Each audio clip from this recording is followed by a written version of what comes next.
กำลังสิออกไปหาหมอวอร์มรถอยู่นี่ไปหาหมออีกแล้วไปซักยาไหมไปซักยาใส่หัวเขาเนี่ยโอ้ติ่งรถเบื้องนี้ยักโลเลยอยู่ในนี้นะยาเช็คเบื้องเพรสเซอร์ก่อนไปซักยาหัวเขาเพื่อสิเลยไปล้างรถเลยไหมโอเคโลโทรกันทีเดียวโอเคเป็นยังเดี๋ยวไปหาหมอกันสักยาหัวเขา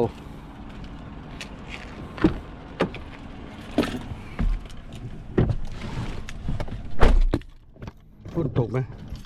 ฝนตกน้อยๆหนึ่งก่อนเมื่อคืนนี่เบื้องหน้ารถที่พี่นำพอแสดงว่าฝนตกนิดหนึ่งฝนตกปกแป๊กนี่โอเคไปหาหมอกันด้วยหมอละกำลังขึ้นไปชั้นสี่กำลังขึ้นมาร้อนไหมอากาศร้อนนุ่งเสื้อทีเชิ้ตมาเสื้อมันงอมือนี่นุ่งเสื้อทีเชิ้ตมาเลยมาฮอตชั้นสี่แล้วโอเค10:30มันนัดพอดีงามมาฮอตนี่มันวอกมาก่อนเออร์ลี่เป็นพาร์กิ้งลอตsame location same view nice view over here โอเคไปฮอนเบิ่งมันนัดพอดีสักละยาดิสักใส่หัวเขานี่เลยนี่สักใส่หัวเขานี่เลยเบื้องขั้วนี่สัก2 ทิศแล้วนี่ยังเก็บอยู่ไหมอีก2 ทิศมาให้มันไหมนัดอีก2 ทิศมาให้มันสักแล้ว5ก็แล้วสัมปิดทิพย์ไหมนะสักแล้วก็สัมปิดทิพย์ผมเก็บก็ได้แต่ว่ามันก็บอกว่าสักมันคุ้มโดนต้องได้สักอยู่เลย2 เดือนได้สักทีนึงก็สักเอาเนี่ยบ่อยากผ่าตัดเด้ผ่าตัดหลายแล้วผ่าตัดปัจจุบันผ่าตัดเทื่อละข้างอีกผ่าตัดข้างขวาแล้วดีแล้วข้างซ้ายเปลี่ยนนะโอเค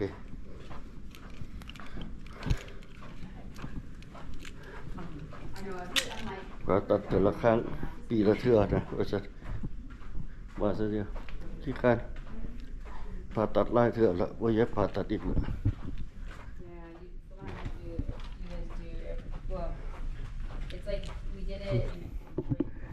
พักขึ้นรถอากาศดีไว้พวกนี้แดดจ้าเลยอากาศดีนี่ไปลงไปกลับบ้านไปเวียกกันบ้านนี้อากาศแดดดีขนาดพวกนี้ถ้าขนาดซัมเมอร์เลยนะบางคนทางไหมนี่เอียงคักเลยเขากวดเอียงคักขนาดใบนึงคือยังบ่ตกได้นะกวดรถทางนี่เกียงอีหลีนี่เกียงแฉะเลยไอ้กระบุนนี้ก็มีมันกวดเปิดซัมเมอร์แล้วเป็นซัมเมอร์แล้วอากาศอลาสก้าที่เป็นซัมเมอร์แล้วนะทางใบไม้ใบนึงยังบ่มีไหมกวดคักอีหลีสิไปบัดนี้สิไปหาเพิ่นอยู่วัดพุ่นเลยนี่ออกมาแล้วสิไปหาเพิ่นอยู่วัดพุ่นเลยโรงเรียนอีสไฮนี่สิไปเลยไปหาเพิ่นอยู่วัดพุ่นเลยเพิ่นบอกคดีสิตั้งไปเก็บเงินสมาคมเลยมีคนตายเองเลยได้เก็บเงินสมาคมเองละ2 ศพบัดเดียวเมื่อกี้5ก็ทรงสกัดแล้ววาง2 มือลังนี่ตายอีกแล้วนะหนทางนี่เกียงขนาดฟ้าอากาศนี่ซัมเมอร์แล้วนะเดี๋ยวนี้นะปีนี้สโนว์น้อยว่ะปีนี้บ่มีสโนว์น้อยบ่ธรรมดาสโนว์ยังท่วมกลางหนทางนี่ได้แล้วซับนี่นะสโนว์ยังเต็มตามแคมป์ทางนี่ นี่แห้งหมดแล้วนี่เรียบร้อยมันเห็นเมื่อเรียบร้อยเข้ามาดูดเข้ามากวดสนุกกวดทงทางบ่มึงเกือบว่ามึงหินเม็ดนึงก็ยังบ่มีพุ่นแหละมันดูดออกไปหมดมันกวดน่ะมันเอารถดูดฝุ่นมาดูดฝุ่นนั้นมาดูดออกไปหมดโ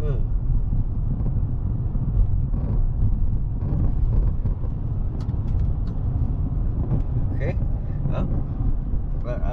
ให้สมดินฟ้าอากาศนำกันมื้อนี้คักอีหลี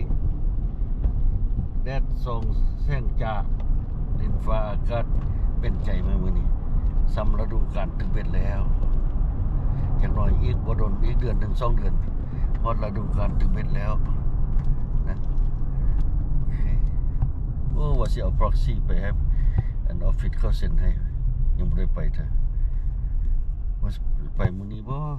คันบ่ค่าเวียกหรือไปมื้อนี้แหละว่าค่าเวียกสิไปเข้าสูตรเขาเจ้าเด้อนะแต่ไปเก็บเงินกับสมาคม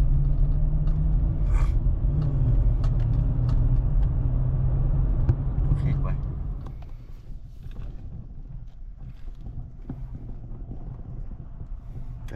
ไปวัดบัดนี้เวียกละไปวัด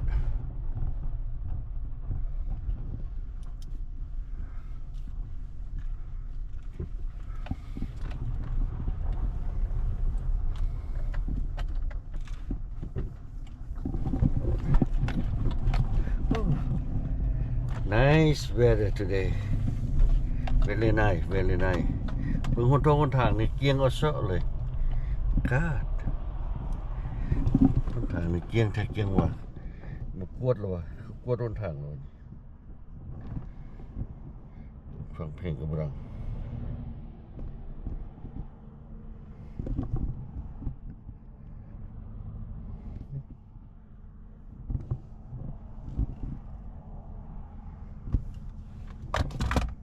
ได้เปิดหัว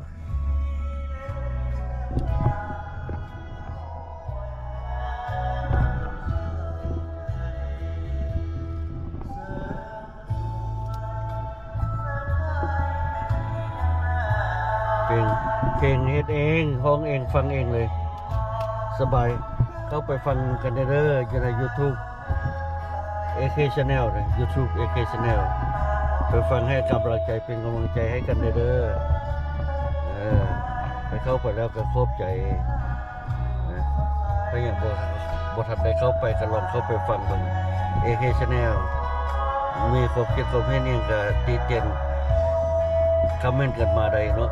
อยู่ในใต้คลิปรถคอมเมนต์มาได้สิตอบทุกคอมเมนต์เลยโอเคนี่เพลงเราเฮ็ดเอง producing อัดเองร้องเองนะบ่ต้องมีลิขสิทธิ์นะบ่ต้องยานไปติดลิขสิทธิ์ผู้ใดผู้นี้ของเฮาเฮ็ดเองได้ตัวนี้โอเคบายเป้าออนซอนอากาศ阿拉斯加เด้มื้อนี้คือมางามแท้ถ่ายอีกถ่ายแล้วถ่ายเราอยู่นี่อากาศมางามไรสำคัญพอเราดูการไปตึกเป็นเลย